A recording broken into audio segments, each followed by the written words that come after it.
Live from Fargo and serving you on TV, online, and on the go. This is Valley News Live at 5:30. Do you think you're the best driver in your family, or how about in Fargo? Well, there's an app that will tell you if you are. Good evening and thanks for joining us. EverDrive is a new app that measures driving habits. It monitors things like speed or distracted driving and then scores drivers on a scale.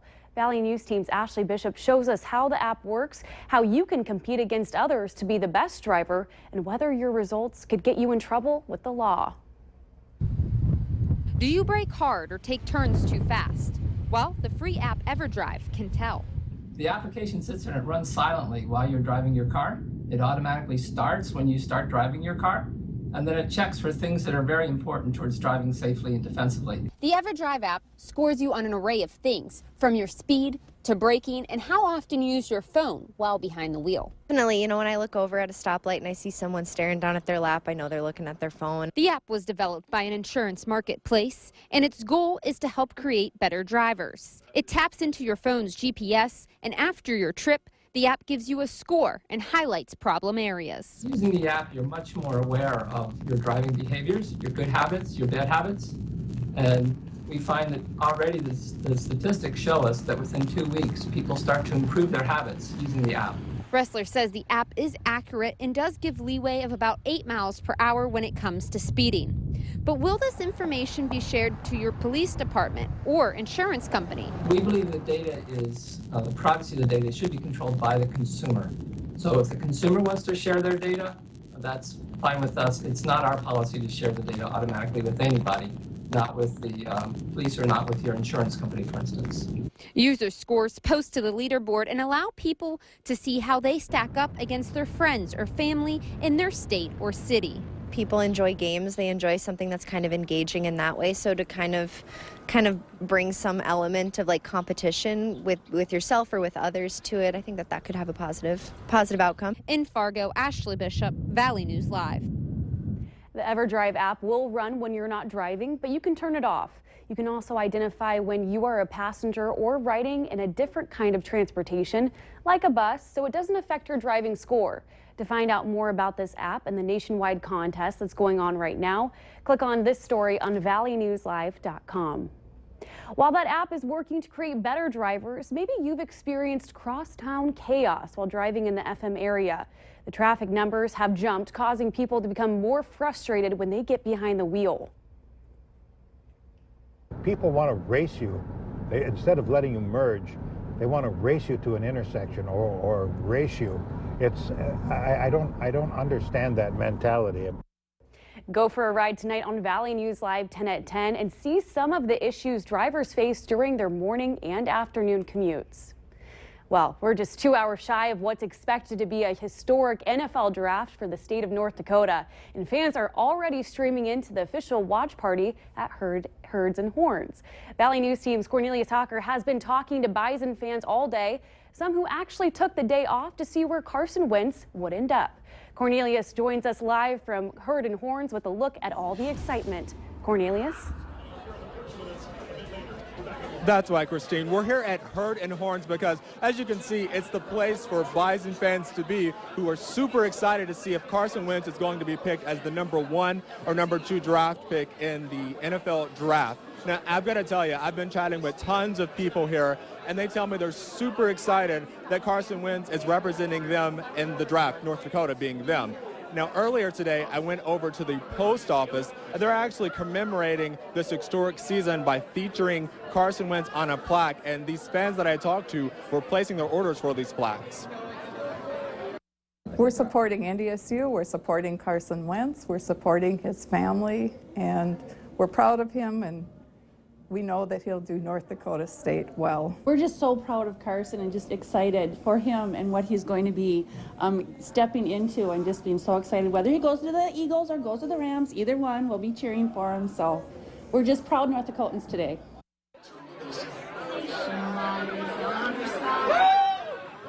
So, as you can see, there are crazy Bison fans here waiting to see Carson Wentz.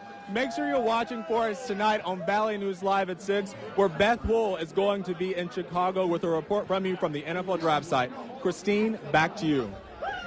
Thanks so much, Cornelius. Try not to have too much fun. Wentz isn't the only North Dakotan in the draft. Former Shanley football player and Missouri lineman Connor McGovern is projected to go to the middle rounds by most draft analysts. McGovern says it's pretty cool that there are 2 guys from North Dakota at this year's draft. And make sure you tune in to KX4 at 6:30 for our special Wentz Watch coverage. Well, it's still cloudy out there, but nice temperatures today. Let's look ahead to this evening. Meteorologist Robert Hahn is in First Weather. Robert? Yeah, we did see some sunshine, now seeing a few more clouds, and we'll see a mix of cloud and sunshine as we head through the rest of the evening, at least until the sun sets a little bit later on. Temperature-wise, mostly in the 50s. However, we warmed up to 60 degrees here in Fargo. Cooler off toward the south where we had some thicker clouds, even some rain earlier today. Sisseton, 47 degrees there. 52 in Wahpeton, 54 common number. Jamestown, Valley City, Fergus Falls, Detroit Lakes, and in Roseau. Wind speeds, it's a kind of breezy out there, but the wind's not as strong as we saw yesterday, and we'll continue to see some breezy conditions over the next few hours. There are the clouds thickest off towards the south, and we'll continue to see at least some cloudiness as we head through the overnight hours tonight and into the day tomorrow. We'll see some decreasing clouds, and we're seeing decreasing rain across the region. Still maybe a few sprinkles down towards the Sisseton area, but all in all, most of us will be dry, not only through the rest of the night, but through the weekend. Here in Fargo, we'll cool it on down as we head through the evening hours into the low 50s by the 9 o'clock hour. We've got some nice weather as we head through the weekend, even nicer still as we head into next week, some warmer weather. How warm do we get, though? We'll let you know coming up in just a few minutes. Thanks, Robert. A pregnant North Dakota woman tests positive for the Zika virus, becoming the first in the state. The North Dakota Department of Health just received confirmation from the CDC that a pregnant woman who traveled to Puerto Rico tested positive for the Zika virus. Zika is associated with microcephaly and other birth defects. So far, no signs have been identified in the infant, and the health department plans to monitor the baby for a year. The Department of Health adds mosquitoes in North Dakota do not spread Zika virus, and prevention efforts are focused on raising awareness about the risk of travel and sexually transmitted Zika virus infections. There were no major injuries in a crash involving a semi this morning. It happened near Barnesville, about 30 miles east of Moorhead. The State Patrol says it believes the trailer the semi was pulling unhooked from the tractor cab, and for some reason that caused the crash. It was reported around 8:30 this morning and remains under investigation.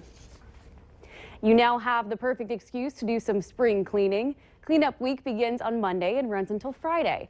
It's an opportunity for the community to get rid of unwanted items for free. Here are some things to keep in mind. Set out your items before 7 a.m. on your normal garbage pickup day and limit appliances to 2 per household. And electronics will not be collected during this time. You can instead bring them to the household hazardous waste facility or the annual electronics recycling event this Saturday. As the school year comes to a close, it's time to recognize a special staff member, and what better way than a surprise announcement. Today, in front of a gym full of students, staff invited guests. Shane Martin was named Fargo Public Schools 2016 Administrator of the Year. Martin is an assistant principal at Ben Franklin Middle School. Martin's selection for Administrator of the Year was based on many comments from Fargo Public Schools staff and parents. He has been described as a dedicated leader and who empowers and cares for others. A learning center in Stillwater, Minnesota is an alternative school, a place where teenagers who have struggled in traditional classrooms find success in smaller setting with non-traditional approaches. The school invited a nonprofit called Urban Boat Builders to come in and teach students how to construct a canoe. It's a hands-on project where students do all the work, learning about science, art, and teamwork. What are you learning? What do you think you're learning? Working with people. A lot of these people I never really talked to, but working with them on the boat, I've gotten closer and learned more about teamwork. Now, in the last 20 years, Urban Boat Builders has built more than 250 boats while working with kids. And for more information about the organization, head to valleynewslive.com and click on the Hot button. It's a night full of sweet treats and giving back. The 5th annual Sweet Miracles event is tonight. 1 in 10 kids in North America are treated by Children's Miracle Network hospitals each year. Tonight's event will be full of live entertainment, treats, and auction items to help raise money for care, programs, and equipment to CMN hospitals. As the only children's hospital of North Dakota, we have, the highest level of pediatric care, and with that comes lots of equipment and programs that are needed to take care of these kids that are very sick or injured. So it's really part of the healing that we do for kids is through philanthropy. Tonight, the 2016 Children's Miracle Network North Dakota champion will be announced. For tickets, we have a link at valleynewslive.com. Just click on the hot button. Ford is recalling some of its most popular vehicles. That's still ahead tonight. We've got some severe weather off to the east, severe weather to the south, snow to our southwest, but our weather pretty quiet. We'll take a look at the tranquil 7-day forecast coming up right after this.